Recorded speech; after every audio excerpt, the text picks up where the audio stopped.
V3 దేత్తాడి వార్తలకు స్వాగతం. అందరూ ఎట్లున్నారు? ఇక మంచిగున్నారా?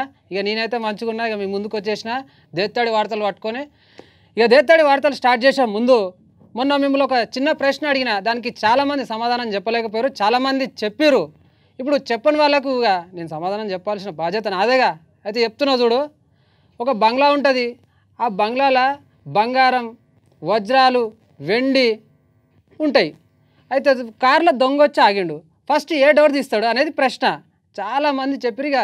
నేనైతే సమాధానం చెప్తున్నా, ఫస్ట్ కార్ డోర్ తీస్తానే కదా.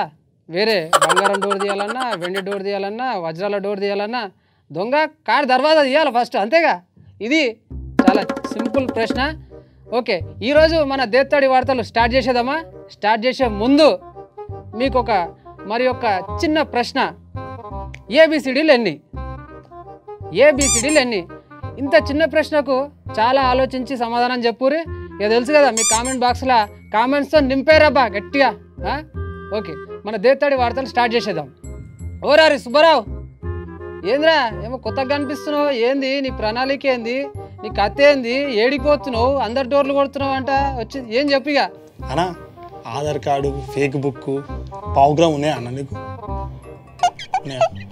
అరే వాటి గురించి నీకెందుకురా? అవన్నీ నాకున్నాయిరా. అరే నీకు చదివే సక్క రాదు, నీకెందుకురా వాటి గురించి? అరే అది ఫేస్బుక్ రా, ఫేక్ బుక్ కాదు. ఇన్స్టాగ్రామ్ రా, పావుగ్రామ్ కాదురా. చూసిరాల్లో మీకు ఒక విషయం చెప్తాను. ఘనకార్యము. బస్ స్టాప్లో నిలబడ్డాడు.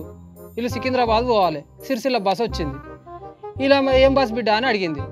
సికింద్రాబాద్ బస్. వాళ్ళ అమ్మ ఎక్కింది. 5వ తరగతి జరుగుతుంది నమ్మింది, ఎక్కింది. చూసేసరికి ఆ సిరిసిల్ల తీసుకొని వాడేసి గిట్లుందా అని కథ. ఇక వాళ్ళ అమ్మ ఫోన్ చేసి లబో దిబో అని మొత్తుకుంది. గిట్లుంటుంది ఈయన తెలివి. ఈయనకి ఇవన్నీ నీకు ఎందుకురా ఇవన్నీ?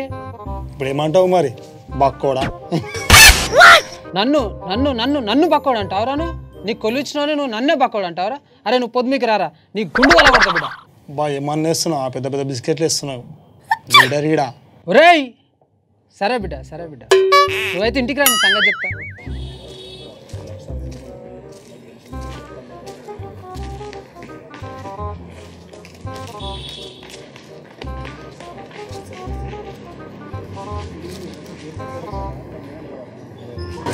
మొత్తం ఏ సమస్య నేను సాధిస్తాను. మనోని బర్త్డే ఉంది, చూడు హ్యాపీ బర్త్డే. హోటల్ కావాలి, మంచి ఎంజాయ్ చేయాలంతా. ఓకే సరే సరే, నీకు ఎందుకు టెన్షన్ అవుతుంది, నేను చూసుకుంటా. ఓన్లీ నీకు ఇప్పుడు ఏంది, కూరలు ఉండేటోడు కావాలి, డెక్కేటోడు కావాలి, అంతే కదా? ఓటు నాకేసావా? పక్క ఇంకేది కానీ మీకు ఇంకా క్యాన్వాస్ చేసి 10 ఓట్లు వచ్చేటట్టు కూడా మేము ప్రయత్నం చేస్తాం. ఫాలోవర్స్ అవుతుంది ఖచ్చితంగా నేను చూసుకుంటా. ఒక్క నిమిషం, ఒక 2 నిమిషాలు ఫోన్లో ఇప్పుడే సెట్ చేస్తా. హలో హలో, ఏంటోరా? ఇంటికాడున్నారా? అది అప్పుడు మధ్యలో హోటల్ ఏమో పని చేస్తున్నారా? పప్ప ఏమో పేరుంది కదా, అప్పుడు ఏమో పని చేస్తున్నావు నేను. అరే చిక్కలోడా, చెప్పరా? చెఫ్ అంటే అదే అదే అదే. ఏవో నీకు మంచి ఆఫర్ ఇచ్చిన తెలిసిన అంకుల వాళ్ళ మన్మంది పుట్టినరోజు, మొదటి పుట్టినరోజు.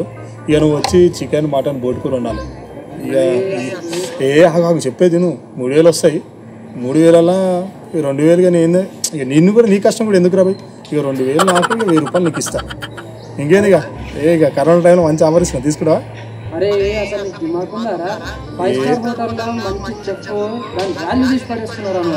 అరే చెప్పంటే అరే కూరలు ఉంటుంది, ఇంకేంత దమ్ముకోతుంది అయింది. ఏం లేదు, మా ఇంకోటి ఉన్నాడు మావాడు, నేను తీసుకొస్తా, టెన్షన్ పడతాడు. ఓకే, డెక్కు కూడా అన్నారు కదా, డెక్కు సంగతి కూడా ఇస్తాను. బిస్కెట్ ఇచ్చింది కదా, డీజే హరి.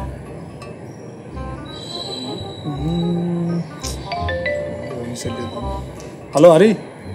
హలో మామా, ఏడున్నావు మామా? హరి మామా, ఇంటికి వెళ్తున్నావా? అరే నువ్వు డెక్కులు పెడతావు కదరా? డీజేనో గీజే, డెక్కులే కదరా భయ్. ఏదైతే ఏంది, నేను చెప్పేది నువ్వు. బర్త్డే ఫంక్షన్ ఉంది, 2 డెక్కులు పెట్టు, ఓకేనా? అరే డీజే అంటే ఏంద్రా డెక్కులు పెట్టుకునే కదరా ఇంకా నువ్వు దానికి ఇక డీజే అని పేరు పెట్టుకున్నావు ఎగుతుంది ఏంద్రా మీరు ఆడు చెఫ్ అంటే వంటలుతా అంటే ఆనుకు మండుతుంది నీ డీజే అంటే డెక్కులు పెట్టరా అంటే నీకు మండుతుంది ఇక మీరే ఆరా మాకు వద్దా మాకు డీజే మేము ఎంజాయ్ చేద్దా 2 డెక్కులు పెట్టు నువ్వు 3000 ఇస్తా 2000 నీకు 1000 రూపాయలు నాకు ఇంకో ముచ్చట చెప్పకు అరే హలో కట్ చేస్తుండు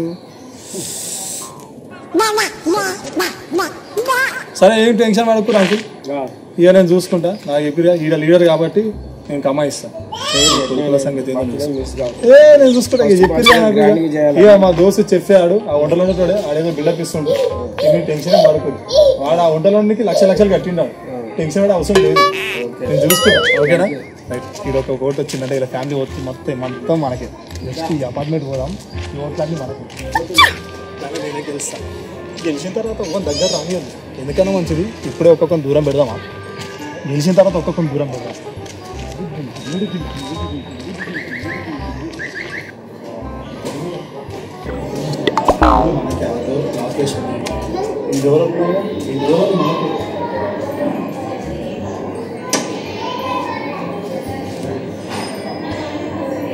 నమస్కారం అండి సార్ సార్ నేను జిహెచ్ఎంసీ ఎలక్షన్లో నిలబడ్డా మీరు మాకు ఓటేయండి ఇక మీరు మాకు ఓటేసి అంత మీరు ఉండరు ఆడబడతారంటే ఆడవాలంటే మా పార్టీ స్పెషల్ అట్లాంటిది మా పార్టీ మన పార్టీ మా పార్టీ అంటే మా గుర్తులు అంటే అన్నాం మా గుర్తు గొల్లె గుర్తుకే మా ఓటు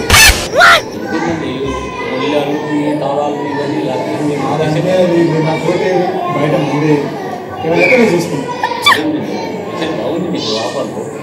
ఎలక్షన్ ఏం చేసేవాళ్ళ మేము వచ్చి అడుగుతాము తర్వాత మీరు మా ఇంటికి వచ్చి అడుగుతాం ఎలక్షన్ వస్తున్నాయి కదా వచ్చేదానికి ముందే వచ్చింది అడ్వాన్స్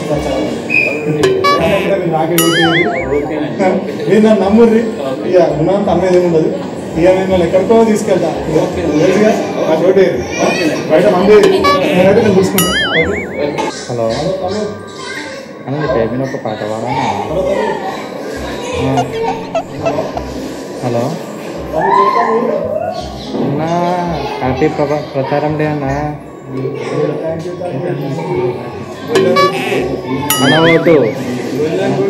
మన ఓటు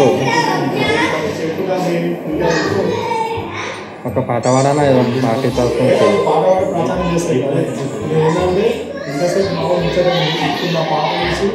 మొత్తం ఇక్కడ అపార్ట్మెంట్ మొత్తం